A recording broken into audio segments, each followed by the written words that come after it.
बिस्मिल्लाहिर्रहमानिर्रहीम व बिही नस्तईन। कल मैंने एक वीडियो देखा जो एक महफ़िल का था, और मैं उन उलमाए किराम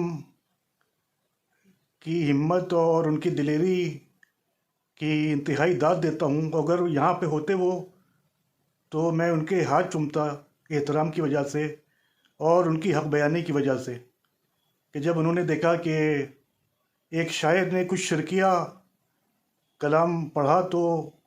उन्होंने भरे मजमे में टोक दिया। तो उलमा की ये ज़िम्मेदारी है, और माशाल्लाह अल्हम्दुलिल्लाह अब गुज़श्ता कई सालों से हम लोग ये देख रहे हैं कि उलमा टोक देते हैं, क्योंकि ये महफ़िलें जो हैं ये मोहब्बत अहले बैत का मज़हर हैं, और इनमें आइम्मा अहले बैत और आले रसूल के फ़ज़ाइल और मनाक़िब अशार की शक्ल में बयान किए जाते हैं। लेकिन बदकिस्मती से कुछ ऐसे शायर हजरात हैं कि जिनको अहले बैत से मोहब्बत तो है लेकिन उनकी मारिफत नहीं है,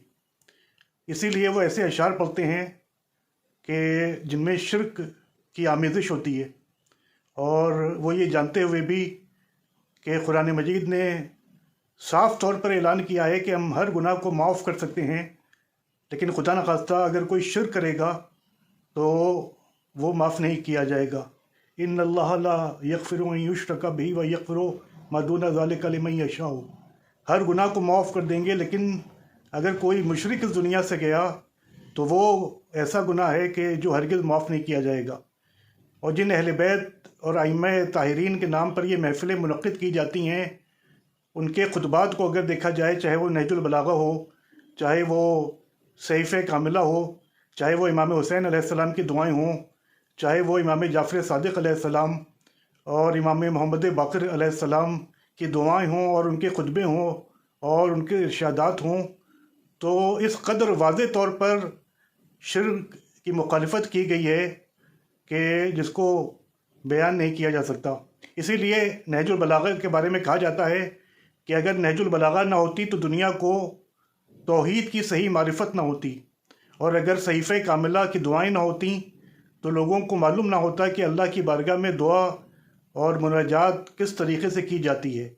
और हमारे आइम्मा ताहिरीन ने हमेशा मुशरिकों से, नुसैरियों से और गालियों से इजहार बरात किया है और उन पर लानतें की हैं। तो अफसोस की बात है कि कुछ लोग सिर्फ़ वहाँ बैठे हुए लोगों को खुश करने के लिए अल्लाह सुब्हानहू व तआला को और अहले बैत को और रसूल खुदा सल्लल्लाहु अलैहि वसल्लम को नाराज़ करने तक का रिस्क उठा लेते हैं। तो उन उलमाए कराम को हमारा सलाम हो, और अगर वो होते तो मैं उनका हाथ चूमता। अगर उलमा अपनी ताकत को पहचान लें, जैसा कि मेरे वालिद मौलाना डॉक्टर कल्बे सादिक साहब मरहूम कहते थे कि उलमा के पास बेइंतहा ताकत है, और अगर वो अपनी ताकत को पहचान लें तो तमाम जो इस तरह की खुराफात हैं उनको दुरुस्त किया जा सकता है। जैसा कि पहले शादियों में म्यूज़िक होती थी, लेकिन उलमा ने फ़ैसला किया कि वो उन शादियों में निकाह नहीं पढ़ाएंगे कि जहाँ पर म्यूज़िक होगी तो कुछ ही दिनों में वो म्यूज़िक बंद होगी। लिहाजा ये शिर्क ऐसा गुनाह है कि जो नो कंप्रोमाइज़ पॉइंट है। अगर कोई आलिम बैठा हो और उसके सामने कोई शायर या कोई ख़तीब शिरकियाँ बातें पढ़ रहा हो और वो चुप रहे, तो फिर इससे बढ़कर यानी दीन से गद्दारी की कोई और बात नहीं हो सकती। यहाँ पर कोई मसलहत का सवाल ही नहीं है।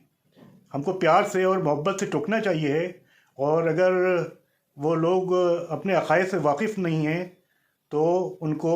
उलमा से रब्ता करना चाहिए है। हमारे जय्यद उलमा, चाहे वो शेख सदूक हों, चाहे वो दीगर उलमा हों, आजकल नासिर मकारिम शिराज़ी, आयतुल्लाह नासिर मकारिम शिराज़ी, इन सब ने अक़ायद, शिया अक़ायद, चाहे वो तौहीद के बारे में हो, चाहे वो नबूवत के बारे में हो, चाहे वो कुरान मजीद के बारे में हो, चाहे वो शिर्क से बेजारी और बरात और दूरी के सिलसिले में, वो सब वाज़ेह बयान कर दिए हैं। लिहाजा कोई मिंबर पर जाए या कोई शायरी के मैदान में आए तो बिल्कुल आए। अहले बैत के फ़ज़ाइल पढ़ना और उनकी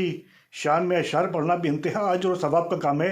लेकिन अगर खुदा न खास्ता उसने जानबूझकर या नादानी में शिरकिया कलाम पढ़ दिया तो फिर वो इंतहाई यानी गुनाह कबीरा का मुर्तकिब होगा, और उसको फ़ौरन अल्लाह की बारगाह में तौबा करना चाहिए है और अल्लाह की बारगाह में रुजू करना चाहिए है। لہٰذا ہم کو محفلوں سے ایسے نصیری قسم کے عناصر سے پاک رکھنا چاہیے ہے، یا ان کی کم از کم اصلاح کرنا چاہیے ہے، تاکہ وہ جو شیعہ عقائد مسلم ہے 1400 سال سے، ان کی روشنی میں اشعار کہیں اور کوئی ایسا کلام نہ پڑھیں کہ جس سے تشیع کی طرف لوگوں کو انگلی اٹھانے کا موقع ملے۔ اور ایک بات میں یہاں پر واضح کرنا چاہتا ہوں کہ اگر کوئی ایسی محفل میں بیٹھا ہے کہ جہاں اس طرح کے شرکیہ اشعار پڑھے جا رہے ہیں اور وہ خاموشی سے سنتا رہا، یعنی اس نے اٹھ کر جانے تک کی زحمت نہیں کی، تو وہ بھی اس جرم برابر کا شریک ہوگا۔ لہٰذا ہماری محفلیں یہ بہت تقدس کی حامل ہیں اور بہت سنجیدگی کا یہ مظہر ہیں، اس لیے ہم کو ان کے تقدس کا خیال رکھنا چاہیے ہے اور اللہ کی ذات کو راضی کرنے کی کوشش کرنا چاہیے ہے، نہ کہ یہ مجمع کو خوش کرنے کی کوشش کرنا چاہیے ہے، کیونکہ نہ یہ مجمع رہے گا اور نہ یہ لوگ رہیں گے، بلکہ صرف اور صرف اللہ کی ذات رہے گی۔ اور اگر ہم نے کوئی ایسا عمل کر دیا کہ جس سے خدا نخواستہ اللہ یا رسول یا اہل بیت ناراض ہو جائیں، تو پھر یہ بہت خسارے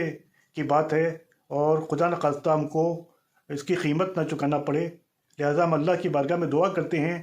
کہ وہ ہم کو صحیح عقائد کی معرفت عطا فرمائے۔ وآخر دعوانا ان الحمد للہ رب العالمین۔